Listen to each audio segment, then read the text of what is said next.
जय श्री कृष्ण। प्रिय कृष्ण प्रेमियों, हम सभी एक सामाजिक प्राणी होने के साथ साथ कई दिव्य गुणों से अभिभूत हैं। यह दिव्यता परमात्मा ने हमें हर क्षेत्र में प्रदान की है, चाहे हम भौतिक गुणों की बात करें या आध्यात्मिक गुणों की। माना कि जब भी हम गलती करते हैं तो हर बार श्री हरि भगवान कृष्ण हमें किसी न किसी रूप में क्षमा कर देते हैं। प्राचीन काल में जियो और जीने दो की भावना पूरे समाज को सर्वोपरि रखती थी, किंतु जैसे जैसे हम आधुनिक होते जा रहे हैं वैसे वैसे ही हम क्षमा जैसे दिव्य गुण ही भूलते जा रहे हैं।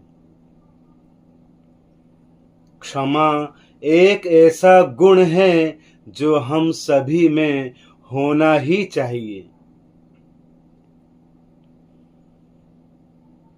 यदि हम धर्म और वेदों की बात करें तो सभी गुणों में क्षमा सर्वोच्च गुण माना गया है, क्योंकि क्षमा निर्धनों का बल है, बलवानों का आभूषण है। विश्व में कोई ऐसा कार्य नहीं जो क्षमा से सिद्ध नहीं किया जा सके, इसलिए हमें माफ करना आना चाहिए। क्योंकि जब हम किसी को क्षमा करते हैं तो हम उसकी गलती को बिना किसी प्रतिकार के मान लेते हैं। जिस भी व्यक्ति को क्षमा करते हैं वह व्यक्ति अपनी गलती के लिए पश्चाताप करता है, प्रायश्चित करता है। प्रायश्चित की अग्नि में जलता हुआ इंसान सोने की तरह निखर जाता है। वह भी क्षमा रूपी दिव्य गुणों को प्राप्त कर लेता है, क्योंकि जब भी हम किसी को क्षमा करते हैं तब हम श्री हरि भगवान कृष्ण की गोद में बैठे हुए हैं ऐसा महसूस करते हैं। क्षमा प्रार्थी मनुष्य जिसको सांसों से भी ज्यादा क्षमा की जरूरत होती है, क्षमा प्राप्त होने के बाद प्रायश्चित और पश्चाताप के पंख लगाकर एक नई उड़ान भरता है।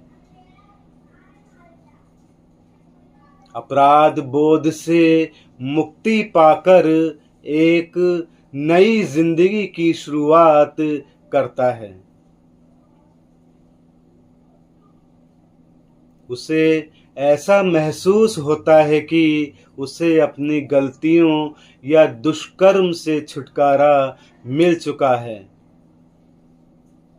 वह अपने जीवन में अन्य व्यक्तियों को क्षमा करते हुए एक महत्वपूर्ण भूमिका अदा करता है। उसका दिमाग पहले से कहीं ज्यादा क्रियाशील हो जाता है। अगर हम किसी एक व्यक्ति को क्रियाशील बना पाएं तो यह एक अपने आप में बहुत बड़ा कार्य होगा। तो आइए कृष्ण प्रेमियों, प्रिय बंधुओं, हम सब क्षमा करना शुरू करते हैं, सीखते हैं, सिखाते हैं।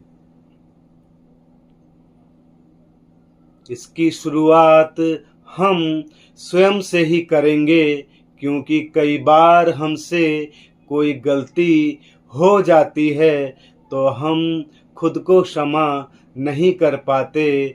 कई बार परिणाम यह होता है कि व्यक्ति खुद को क्षमा नहीं कर पाने के कारण आत्मग्लानि से भर जाता है। प्रिय बंधुओं, प्रिय कृष्ण प्रेमियों, हमें क्षमा करना सीखना ही होगा। इसकी शुरुआत स्वयं से करके सभी व्यक्तियों तक करनी होगी जिन्होंने हमें जाने अनजाने में चोट पहुंचाई है। उन सब को क्षमा करके जो आत्मिक शांति और आनंद मिलेगा वह अत्यंत दुर्लभ होगा। हमें जीने में भी आनंद और सुख की प्राप्ति होगी। प्रिय बंधुओं, प्रिय कृष्ण प्रेमियों, जैसा कि हमने पहले भी बात की है कि जियो और जीने दो की भावना क्षमा के गुण से ही विकसित होगी। कई बार हम किसी को क्षमा करते हैं तो अन्य कई व्यक्तियों की छोटी बड़ी शिकायतें होती हैं। हम उन शिकायतों को नज़रअंदाज भी नहीं कर सकते, फिर भी उन शिकायतों से ऊपर उठकर क्षमा करना चाहिए, क्योंकि हम भी हमेशा श्री हरि भगवान कृष्ण से क्षमा मांगते हैं। अपने ईश्वर से हमेशा क्षमा प्रार्थी रहते हैं। जब हम किसी को क्षमा करके उसे अनुग्रहित करते हैं तो परमात्मा श्री हरि भगवान कृष्ण लाखों करोड़ों बार क्षमा करते हैं।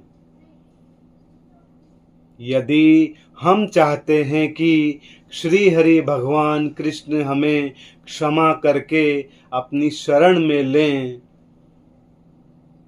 जिससे ऐसा चमत्कार हो कि हमारी दुनिया ही बदल जाए और हमें आनंद और सुख की प्राप्ति हो, यही सुख और आनंद हम अपने लिए ही सहेजें, वरन दूसरों के सुख और आनंद का कारण हम स्वयं बनने की कोशिश करें। यह सब कार्य हम अच्छे दिल के होते हुए ही कर सकते हैं। ऐसे कार्यों से हम अपनी व दूसरों की दुनिया बदल सकते हैं। तो आइए प्रिय बंधुओं, प्रिय कृष्ण प्रेमियों, हम सब इसे अपनाएं, इसका प्रण करें, इसे अपनी दिनचर्या में शामिल करते हुए विकसित करने का प्रयास करें। इसी दिव्य गुणों की प्राप्ति से हम सभी प्राणियों को इसी दिव्यता के साथ देखें और परमार्थ करें। आइए सभी को क्षमा करें, सभी को क्षमा करना सिखाएं। इसी कामना के साथ आपका हर एक क्षण मंगलमय हो। जय श्री कृष्ण, जय श्री कृष्ण।